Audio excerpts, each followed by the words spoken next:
ফ্যাসিবাদ বিরোধী আন্দোলনের নেতৃত্ব দেওয়া বৈষম্য বিরোধী ছাত্র আন্দোলন ফেনীর সাবেক সমন্বয়ক মুয়াহিদ তাজিমের সাথে ফেনীর প্রত্যেকের বিশেষ আয়োজন একক সংলাপে আমি যুক্ত হয়েছি তানজিদ শুভ।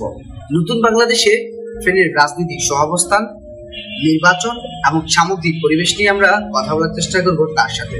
দীর্ঘদিন ধরে ফেনী জেলা ছিল স্বৈরাচারের কবলে। এই স্বৈরাচার থেকে আমরা মুক্তি পেতে ফ্যাসিবাদ বিরোধী দলগুলো সংগ্রাম চালিয়ে গিয়েছিল। সেই সংগ্রামের ফল পেয়েছি আমরা 24শে গণ অভ্যুত্থানের মাধ্যমে। গণ অভ্যুত্থানের পরে আমরা চেয়েছিলাম একটি বৈষম্যহীন বাংলাদেশ, যে রাষ্ট্রে ফ্যাসিবাদী ব্যবস্থার বিলোপ ঘটবে।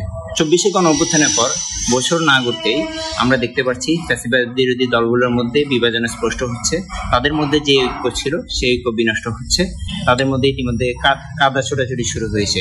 আমরা আশা করব এই কাদা ছোটাছুটি শেষ করে একটি গণতান্ত্রিক প্রক্রিয়ায় নির্বাচনটা যেন সুন্দরভাবে অনুষ্ঠিত হয়। ফেনীর সাধারণ মানুষ এতদিন যাবৎ নির্বাচনে ভোট দিতে যেতে পারেনি, দিনের ভোট রাতে হয়ে গেছে।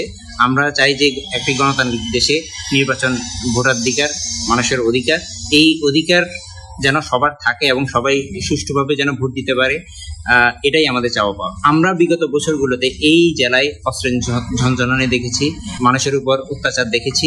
আমরা এই ব্যবস্থার বিলোপ চাই এবং এই ব্যবস্থা থেকে উত্তরণ করে আমরা একটা নির্বাচনের সুষ্ঠু পরিবেশ চাই, যেখানে মানুষ ভয়ভীতিহীনভাবে ভোট দিতে পারবে।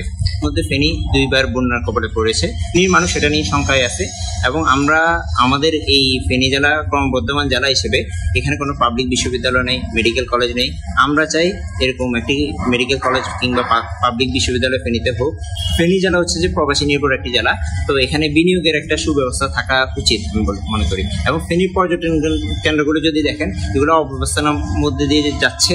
আমরা চাই যে নতুন পর্যটন কেন্দ্র গড়ে উঠুক, যেখানে ফেনীর মানুষ বিনোদন কেন্দ্র হিসেবে যেতে পারে।